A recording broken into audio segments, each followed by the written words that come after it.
the morning show here on Arise News. Joining us now to review some of the headlines of today's newspapers from around the world is Arise News analyst Emmanuel Efeni. Good morning, Emmanuel. Good morning, Ruben. Action. Over to you. Yes, good morning, Rufai. Morning. Good morning, Adesua. Good morning. Nigeria's newspaper of records. Yes, that's where we're starting from. Adesua, I watched you and your Edo sister, Professor Izayamu, yesterday, the potential first lady of Edo Hello. Adesua left the studio. Don't ask me that. Well, let's move on with the newspaper review. Starting with these day newspapers as usual. Lead story. Buhari laments how bitter squabbles cost APC governorship legislative seats. Osinbajo chairs committee to foster cordiality among executive, legislature, and party. Well, this is a new development, but the New Telegraph is also reporting the story. Buhari, APC leaders in bitter, unnecessary squabbles. Osinbajo heads panel to deepen governance halt crisis. Lawan, National Assembly won't be rubber-stamped institution. By Jabia Miller, there will always be contentious issue. Yes, let's just look at what other newspapers are reporting before we come back to that story. The Daily Trust, discordant tunes over school resumption. Federal government warns states against hasty reopening. Osun set to reopen as Lagos disowns resumption calendar. Mixed reaction by students. The Punch newspaper, reopening varsities now suicidal. Social distancing impossible, says the Academic Staff Union of Universities. Strict protocols in place at airports for VIP children resuming school abroad. Lecturers, school resumption, learn from COVID spike in US, Germany, PTF tells states. Well, ASU, I don't know whether they're in a position to talk about reopening of school because it's like they don't even bother if the universities remain shut for the next 6 months, even without COVID-19. Now, the Nation newspaper, COVID-19 cases dropping due to low testing, says PTF. States fail to collect minimum samples. Federal government warns against hasty school reopening. COVID-19 lockdown. Daily Sun, Buhari to issue new directive as PTF raises the alarm. Yes, the PTF will submit its 7th interim report shortly, and perhaps we'll hear some new directive from the president based on the advice of the PFT. Now, other stories. The Pilot newspaper, don't approve. Article writes National Assembly over Nigeria's rising debt profile. Says the country can't afford further debt crisis. Expresses concern that foreign debt rose from 12 trillion naira in 2015 to 28.53 trillion in 2020. Warns against mortgaging Nigeria's sovereignty. Now, the foreign newspapers have very interesting stories also. The Guardian newspaper of UK, gap between rich and poor pupils widens 46% in a year. And urgent support must be given to these kids who have this 46% gap when compared to their peers from wealthier background. But in the front page of the Guardian also, somebody seemed to be doing something about that. Marcus Rashford, the young man, football star with Manchester United, who made the government to make a U-turn on summer feeding 3 months ago. He wants to end poverty among children, and he's written to the Prime Minister. He's gotten in touch with a number of brands, food brands, to form what he called food poverty, a task force, yes, child food poverty task force to tackle poverty amongst children. But if we look at the Daily Mail, there's something that should interest health watchers. Daily Mail, the diabetes revolution. Yes, the NHS is launching a dramatic new weapon in the war against diabetes type 2 by introducing a low-calorie program which could help patients with type 2 diabetes reverse their condition. Type 2 diabetes, 90%, that's 90% of the 4 million diabetic cases in the UK. And this food shake can reverse the situation. It will be given out to 5,000 adults by doctors starting from today. So that is a welcome development. Of course, in the USA, Joe Biden is speaking. The Washington Post, amid violence, Biden ramps up attack on Trump. And Biden was very clear. He was not taking inside whether with those who are involved in violence, he condemned that totally against what President Trump is trying to paint him as somebody who condones violence. He said no. Protesting, that burning is no protesting, looting is no protesting, and of course destroying things, not protesting. He was very clear, and he said Americans cannot afford to have 4 years of Donald Trump, who is encouraging violence and division in American society. I mean, so real quickly, I just wanted to comment on Biden and those two foreign stories and diabetes. Number one, the Democrats are beginning to see that this protest and killing and protest and disruption of property and lives is beginning to affect them. If you check on the polls now, Trump is beginning to close up on Biden. In fact, Trump is going to Kenosha. He's been saying he will go to Kenosha. They're saying he shouldn't come. So they are seeing all these protests have been swinging the way of Trump. So Biden is taking caution. The Democratic Party is taking caution as regards that. And they're looking at that strongly. Just another news flash. There was another shooting of a black man this morning somewhere around California. That story is just breaking. I was monitoring while I was getting off the house. Let's see how that pans out in the coming hours. And I'm really excited about that diabetes diet, because that diet has been out for a long time, but it's been a contention between big pharmaceutical companies because they still want to sell the diabetes drug and keep people on this drug. I'm excited this has finally met the light of day.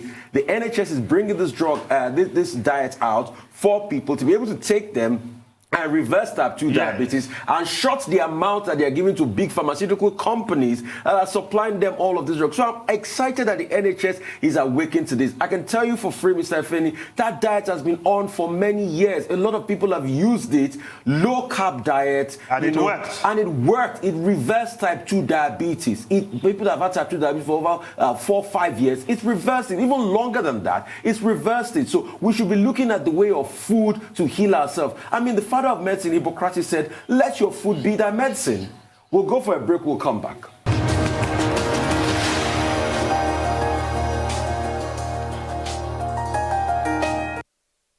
Well, welcome back. Still the morning show right here on the Arise News channel. I will go back to Mr. Emmanuel Efeni. In fact, he's wrapped up the session. Dr. Abati, maybe we just go to Emmanuel you now. Efeni, I was going to make a number of comments. First, the United States. The election is just about minus 60 days to come. But there's an interesting commentary by JP Morgan saying that the betting odds will seem not to be giving the advantage to Joe Biden at this point. You will recall that before now, Joe Biden was ahead in terms of the betting odds. And JP Morgan expressed an opinion in the last 24 hours saying that investors should begin to show concern about the rising odds of President Trump being re-elected. But as I said, it's still about 60 days to come.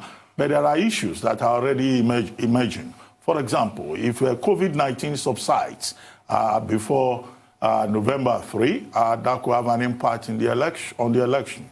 Yes, the reign of violence across the United States over racism issues and how the Democratic Party seems to be aligned or sympathetic to the cause of the anti-racist activists That also could be a factor. And then there's this concern about the likely progressivism of a Joe Biden presidency, how it could affect investment, how it could result in U.S. asset underperformance, and how all of this could affect, taxes, with tax increases becoming a possibility. But all of these issues are still on the table, and we just have to keep an eye on it. I'm sure in the next few weeks, U.S. election will become almost a major daily thing that we have to keep tracking. Yes. Now, the other issue you raised, Ruben, and you also have to throw in the strides being made by Trump, the diplomatic front, the Israel-UAE normalization. They seem to be playing that up as success and some stride in the diplomatic front and foreign policy. Well, I mean, the thing is that during election time, every president who is looking for another term in office will try to appeal to nationalistic sentiments and try to, hold on to his base. And that's one strategy that President Trump has been using very well. But as I said, we still have 60 days to go. We'll see how it works out. Now, the other issue you raised, front page of this day newspaper. Yes, I wanted to just put this to you, Ruben. A party that controls the legislature and the executive branch of government has no business setting up this kind of committee.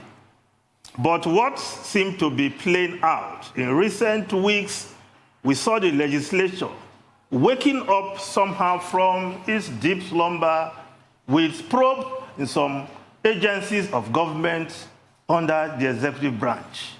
Is this another way of saying, calm down, we are together? Well, I mean, if you look at that committee that has been set up by the president and the APC, it's a tripartite committee of APC members that are in the executive and the legislature and the party members also. And the whole idea is to forge a better synergy within the party to remain focused. But my own big takeaway from that meeting that took place yesterday, the committee is to be chaired by the vice president, is the emphasis by the Senate president, Ahmad Lawan, that the end of this is not to collapse the doctrine of the separation of powers, but to ensure that the APC serves the people of Nigeria better. So in terms of input, we will measure their effort in terms of output, how the APC as a ruling party becomes more productive and serves the Nigerian people better. And I think Ahmad Lawan even referred to the 9 priority areas that the president recently articulated. But again, they are trying to ensure unity within the party. The president himself made the point that there's too much acrimony, too much discord within the party. And as a ruling party, party members should work together. Nobody used the phrase discipline, party discipline.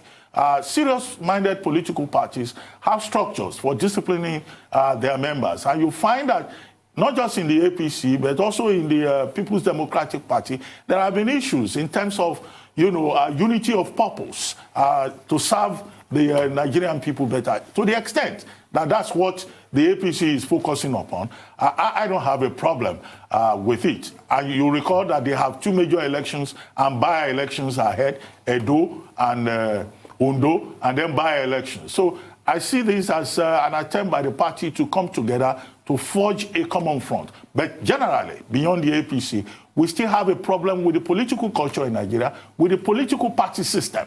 Many of these political parties are just special purpose vehicles that are not living up to expectation. And my standard criticism of the APC is that the APC has not been able to manage its victory, its triumph in the 2015-2019 general elections well. If this is an attempt within the party to strengthen it, if this is an attempt by the president to make sure that he leaves behind a stronger APC, well, that may not be in the interest of people in the PDP, but it will be a good thing as part of his legacy and as leader of the ruling party. But if they have Edo and Ondo in their minds, unity had already been thrown outside the APC before now. So there's no way you can unite people that are already outside the party against the forthcoming election. So they will face the elections, especially in Ondo, in Edo, where a lot of the APC